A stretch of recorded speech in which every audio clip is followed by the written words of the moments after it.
सर्वसामान्यांच्या हक्काचा आवाज जागर जनस्थान। नाशिककरांसाठी दिलासादायक बातमी आहे। शहरातील वाहतुकीचा मुख्य केंद्रबिंदू मानला जाणारा द्वारका चौक येथील रस्ता आजपासून पुन्हा वाहतुकीसाठी खुला करण्यात आलाय। अंडरपासच्या कामामुळे हा मार्ग गेल्या 6 महिन्यांपासून बंद होता, त्यामुळे शहरातील वाहन चालकांना मोठा वाहतूक कोंडीचा सामना करावा लागत होता। आता रस्ता सुरू झाल्याने वाहतुकीचा ताण मोठ्या प्रमाणात कमी होण्याची अपेक्षा व्यक्त केली जात आहे। सध्या मालेगाव आणि धुळे दिशेकडे जाणारी वाहतूक सुरू करण्यात आली असून पुण्याकडे जाणारा मार्ग मात्र अंडरपासचे उर्वरित काम पूर्ण होईपर्यंत बंदच राहणार आहे। नाशिक शहरातील महत्त्वाचा द्वारका चौक परिसर आजपासून पुन्हा गजबजलाय। अंडरपासच्या कामासाठी बंद करण्यात आलेला हा मार्ग वाहतुकीसाठी आता खुला करण्यात आलाय। या मार्गावरून मालेगाव, धुळे आणि उत्तर महाराष्ट्राकडे जाणारी मोठ्या प्रमाणात वाहतूक होत असल्याने वाहन चालकांना पर्यायी मार्गाचा वापर करावा लागत होता।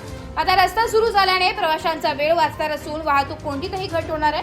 मात्र पुण्याकडे जाणाऱ्या मार्गावरील काम अद्याप सुरू असल्याने तो रस्ता पुढील काही काळ बंदच राहणार आहे। प्रशासनाने वाहन चालकांना वाहतुकीच्या सूचनांचे पालन करण्याचे आवाहन केले आहे। बाईत्रिया शेख, पोलीस निरीक्षक, जागर जनस्थानसाठी भूषण जैन, नाशिक।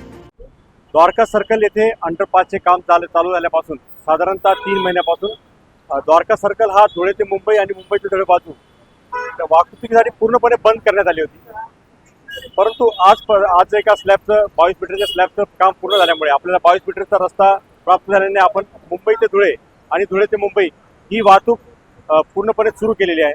यामुळे शहरामध्ये अन्य ठिकाणी वाहतुकीत फार रिलीफ होणार आहे। त्या काटेगल्ली, सिग्नल, अशोका मार्ग या ठिकाणी वाहतूक त्यामुळे कमी होण्यास मदत होणार आहे आणि नागरिकांना दिलासा मिळणार आहे।